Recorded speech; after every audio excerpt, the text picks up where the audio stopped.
아브라함은 하나님의 약속과 말씀을 믿고 본인이 살던 또 본인이 의지하던 그 삶을 형성해 왔던 아버지의 집을 떠났습니다. 그것은 자신의 전 인생을 하나님께 향하고 하나님만 의지하겠다는 중요한 결단이었습니다. 성경은 그래서 이것을 아브라함의 믿음이라고 말하고 이 믿음의 결단으로 말미암아 그는 모든 믿는 자들의 조상이 되었습니다. 이런 믿음을 가진 아브라함이라면 그 이후의 삶은 어떠했을까? 우리는 이 엄청난 믿음과 또 그 믿음으로 늘 승리하고 축복만 가득한 삶을 살았을 것이라 기대하게 되지만 사실 그의 인생을 말씀 통해서 추적하다 보면 그가 우리와 전혀 다르지 않은 아주 평범하고 때로는 부족한 점이 많은 인생이었구나라는 사실을 알게 됩니다. 오늘 13장 말씀을 읽었습니다만 어제 12장 후반의 말씀을 보면 이 아브라함의 실패에 대한 한 가지 사건을 기록하는데요. 12장 10절에 보니까 그 땅에 기근이 들었으므로 아브라함이 애굽에 거류하려고 그리로 내려갔으니 이는 그 땅의 기근이 심하였음이라고 말씀합니다. 그러니까 아브라함이 지금 어디로 내려갔다고 말합니까? 애굽으로 내려갔다. 애굽에 무엇하러 갔습니까? 거류하려고 내려갔다는 거예요. 여러분, 하나님이 아브라함에게 뭐라고 약속하셨는지 기억하시죠? 내가 내게 보여주는 그 땅으로 가라. 그곳은 당시 가나안이라고 불리는 곳이었고 그 가나안을 우리는 약속의 땅이라고 부릅니다. 그러니까 하나님이 아브라함과 그 후손에게 주겠다 약속하신 그 땅이죠.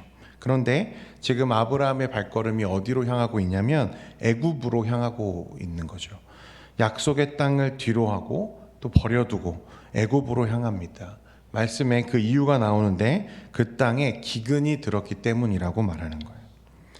여러분, 기근, 재난이죠. 현실적인 문제에 부딪힌 것입니다.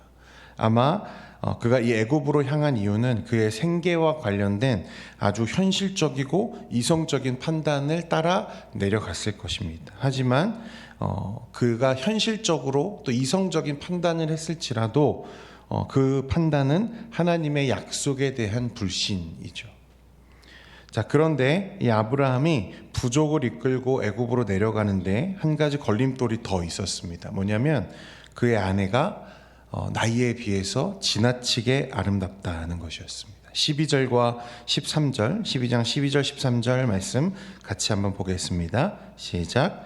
애굽 사람이 그대를 볼 때에 이르기를 이는 그의 아내라 하여 나는 죽이고 그대는 살리리니 원하건대 그대는 나의 누이라 하라. 그러면 내가 그대로 말미암아 안전하고 내 목숨이 그대로 말미암아 보존되리라 하니라.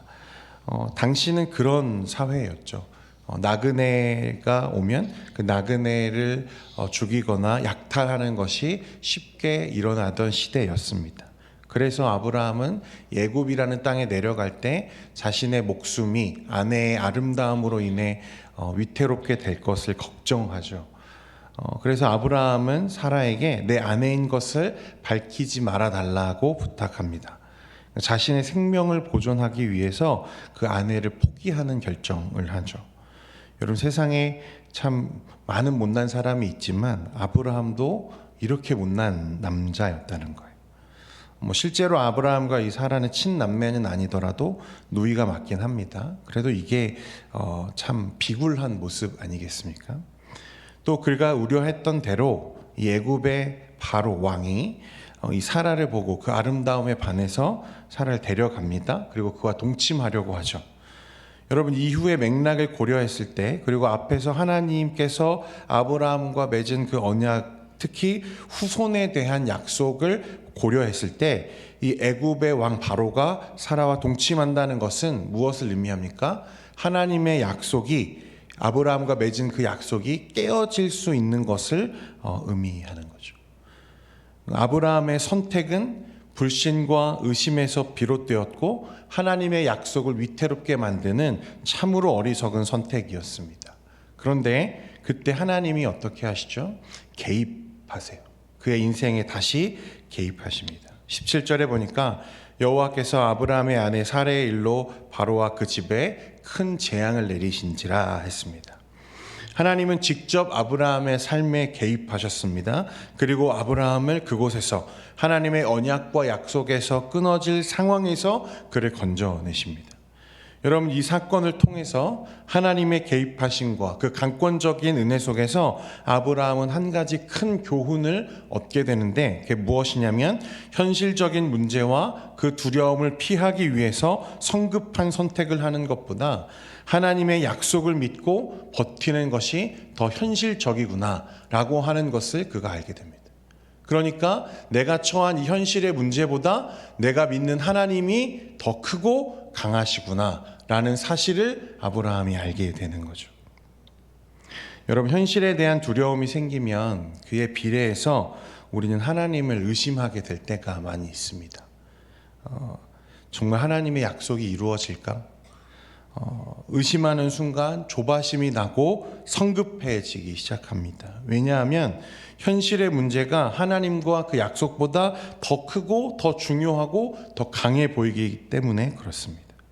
아브라함의 눈에는 지금 마주한 기근이라는 어려움이 자신을 가나안으로 인도하신 하나님보다 더 크게 보이기 시작하는 거예요. 하나님이 보이지 않는 거죠. 여러분, 우리가 기억해야 하는 것은 우리 하나님, 우리가 믿는 그 하나님은 창조주 하나님이시죠. 이 세상을 말씀으로 창조하시고 다스리시고 보존하시는 전능하신 하나님이십니다. 우리가 이 세상에서 마주하는 그 어떤 문제보다, 그 어떤 어려움보다 우리 하나님의 크심이 더 크고 강하다는 사실을 우리가 늘 기억해야 됩니다. 어떤 목사님이 참 멋진 말씀을 하나 남기셨는데, 우리가 신앙함에 있어서 가장 중요한 것은 내 의심을 의심하는 것이다 라는 말씀을 하신 거 들은 적이 있어요. 참 멋진 말이라고 생각합니다. 마주한 현실적인 어려움 앞에서 그 현실의 문제 때문에 하나님을 의심하는 나를 끝까지 의심하는 저와 여러분 되기를 원합니다.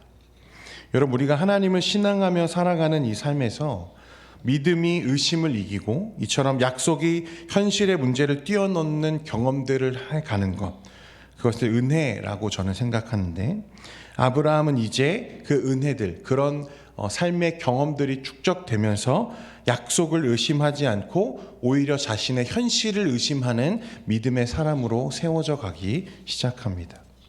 그런 은혜의 경험들이 그의 신앙과 그의 믿음을 자라게 하죠. 우리도 마찬가지입니다. 아브라함의 경우에는 이 애굽에서의 실패가 완전하지는 않았더라도 그의 은혜를 경험하게 하고, 그 은혜를 경험하는 그 사건들이 그의 믿음과 그의 신앙을 자라게 하고, 그래서 그 직후에 이어지는 말씀들에 보면 아브라함의 모습이 조금씩 하나님 안에서 빚어져 가는 것들을 우리가 이제 목격할 수 있게 되는 거죠. 그래서 오늘 이제 13장 말씀에 가보면요, 여러분, 이 아브라함이 갈대아 우르를 떠날 때 누가 그를 따라왔냐면 조카 롯이 그 아브라함을 따라왔습니다. 그리고 오늘 말씀에 쭉 보면 베델이라고 하는 지역에 자리를 잡죠. 그런데 이 지역이 아브라함과 롯 두 족장이, 두 집안이 함께 살기에는 너무 좁았던 것 같아요. 그래서 아브라함과 또 롯의 종이 서로 우물과 땅 문제로 다투기 시작합니다. 그리고 이 문제를 해결하기 위해서 아브라함이 롯을 불러서 어떻게 말하는지 여러분 한번 보십시오. 9절부터 12절까지 말씀인데요, 우리 같이 한번 보겠습니다. 9절부터 12절입니다. 시작. 내 앞에 온 땅이 있지 아니하냐? 나를 떠나가라. 내가 좌하면 나는 우하고 내가 우하면 나는 좌하리라. 이에 롯이 눈을 들어 요단 지역을 바라본즉 소알까지 온 땅에 물이 더 여호와께서 소돔과 고모라를 멸하시기 전이었으므로 여호와의 동산 같고 애굽 땅과 같았더라. 그러므로 롯이 요단 온 지역을 택하고 동으로 옮기니 그들이 서로 떠난지라. 아브라함은 가나안 땅에 거주하였고 롯은 그 지역의 도시들에 아브라함이 뭐라고 말합니까? 내가 우하면 내가 좌하고 내가 좌하면 내가 우하겠다. 조카 롯에게 그것이 무엇이든지 좋은 것, 네가 선택하는 것을 내가 양보하겠다고 말합니다. 그래서 롯이 선택한 땅이 소돔과 고모라죠. 여러분, 소돔과 고모라는 오늘날로 말하면요, 뉴욕이나 라스베가스 같은 아주 고도로 발전된 도시였습니다. 비옥하고 아주 사람들이 많이 몰려 있는 큰 도시를 형성하고 있는 곳이죠. 반대로 아브라함은 어디에 거주했다고 말씀합니까? 약속의 땅 가나안에 거주했다고 말합니다. 하나님의 약속의 땅이라고 하는 것 빼고는 사실 소돔과 고모라에 비하면 어떻습니까? 척박한 땅이죠. 그러니까 만약에 아브라함이 이전과 같이 현실의 문제와 자신의 이성만을 의지하고 고민하는 사람이었다면 어디를 택해야 옳습니까? 먼저 소돔과 고모라를 택하거나 아니면 다른 좋은 땅을 골라서 가는 것이 마땅할 텐데, 아브라함의 시선이 지금 어디에 고정되어 있습니까? 하나님의 약속에 고정되어 있는 것을 봅니다. 이 현실의 문제에 더 이상 발목 잡히지 않는 아브라함의 성숙함을 우리가 보게 되는 거죠. 물론 이후에도 아브라함은 실수를 반복하고 넘어질 때도 있습니다. 하지만 그가 조금씩 하나님과 함께 걸어가는 그 길 속에서 성숙해 가고 성장해 가는 모습들을 우리가 볼 수 있는 거죠. 현실적인 문제와 그 두려움을 피하기 위해 성급한 선택을 하는 것보다 여호와 하나님을 더 의지하기로 그는 마음을 먹었습니다. 하지만 여러분, 문제는 하나님의 은혜는 변하지 않지만 우리는 계속 변한다는 게 문제입니다. 한순간 확신했다가도 시간이 지나면 느슨해지고 안일해지죠. 초점이 흐려지기도 합니다. 저도 그런 경험들을 많이 하게 되는 것 같아요. 어떤 순간에는 내가 무엇이라도 내가 주님을 위해 내가 헌신할 수 있을 것 같지만 시간이 조금 지나면 내가 아무것도 할 수 없을 것 같은 이 절망에 사로잡힐 때가 있죠. 그런데 여러분, 참 다행인 것은 그럼에도 불구하고 하나님의 구원과 은혜가 이런 연약하고 가변적인, 변할 수 있는, 넘어질 수 있는 우리에게 달려있지 않다는 사실입니다. 그것이 은혜죠. 만약 하나님의 구원이 우리가 생각하는 것처럼 우리의 상태나 조건과 그런 것에 따라서 변할 수 있는 것이라면, 그래서 우리가 잘할 때는 하나님이 우리를 구원하신다고 말씀하지만 우리가 넘어질 때는 내가 너를 구원하지 않을 거야 라고 말할 수 있다면, 여러분, 이 세상에서 구원받을 만한 사람 그렇게 많지 않을 것입니다. 너무 치명적이고 위태로운 거죠. 그런데 성경은 그 하나님의 구원과 그 은혜가 우리 자신에게 달려있지 않고 누구에게 달려있다고 말씀합니까? 오직 하나님의 주권에 달려있다고 말씀하죠. 오늘도 아브라함이요, 하나님의 약속을 땅을 버리고 애굽으로 쪼르르르 달려갔지만 그 위태로운 그 상황에서 하나님이 어떻게 하십니까? 그의 삶에 개입하시죠. 그러니까 아브라함을 하나님이 붙잡고 계시다는 것을 보여주는 거예요. 그러니까 아브라함이 어떠하든지, 아브라함이 어떻게 하든지, 그러나 하나님이 그의 인생을 붙잡고 계시다는 것을 우리에게 말씀합니다.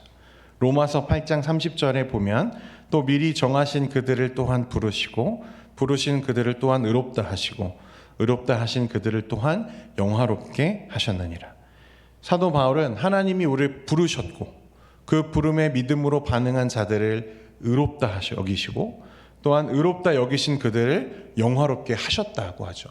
여러분, 이 시제들을 잘 살펴보면요, 자세히 보면 부르시고 의롭다 하시고 영화롭게 하시는 모든 구원의 과정이 누구의 일임을 보여주고 있죠? 하나님의 주권과 하나님의 선택과 예정 안에 있음을 보여주고 있습니다. 우리에게 달려있는 게 아니라는 거예요.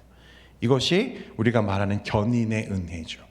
하나님이 우리를 붙잡고 계시다는 것입니다. 그러니 그 구원에 여러분 실패가 있을까요? 없을까요? 없습니다. 하나님이 예정하신 이들을 구원하지 못하시는 일이 있을 수 없다는 거예요.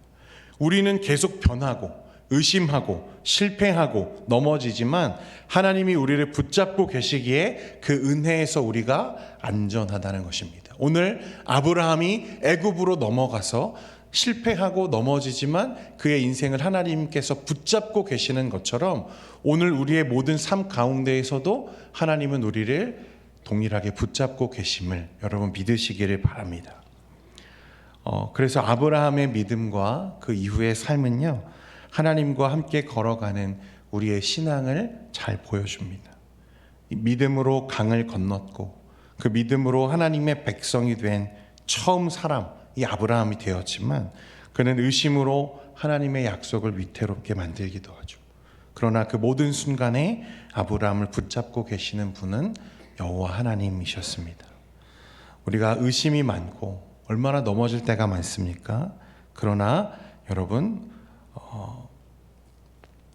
하나님께서 동일하게 우리의 인생을 붙잡고 계심을 이 말씀을 통해서 확신하고 또 믿는 우리가 되기를 원합니다. 그러므로 사랑하는 성도 여러분, 오늘 여러분과 하나님이 함께 하심을 믿으시고 믿음으로 승리하는 오늘 하루의 삶이 되시기를 축원드립니다. 기도하겠습니다. 거룩하신 하나님 아버지, 오늘 아브라함의 삶을 통해서 하나님이 우리의 삶에 개입하시고 또한 우리를 붙잡고 계심을 믿음으로 바라보며 또 나아갑니다. 오늘 하루의 삶 가운데에서도 하나님과 동행하며 이 약속을 믿으며 살아가는 우리가 되게 하여 주옵소서. 때로는 현실의 고난과 재난과 기근으로 인해서 우리의 마음이 위축되고 또 흔들리고 넘어질 때도 있지만 그러나 그때마다 이 현실의 문제보다 더 크신 그 하나님의 능력을 믿으며 우리가 이길 수 있는 넉넉한 믿음과 굳건한 믿음을 우리 가운데 허락하여 주옵소서. 우리 사랑하는 성도님들, 우리의 연약함을 가지고 하나님 앞에 나아가려고 합니다. 하나님 우리의 기도에 응답하여 주시고 또 우리를 붙잡아 주옵소서. 모든 말씀 예수님의 이름으로 기도합니다. 아멘.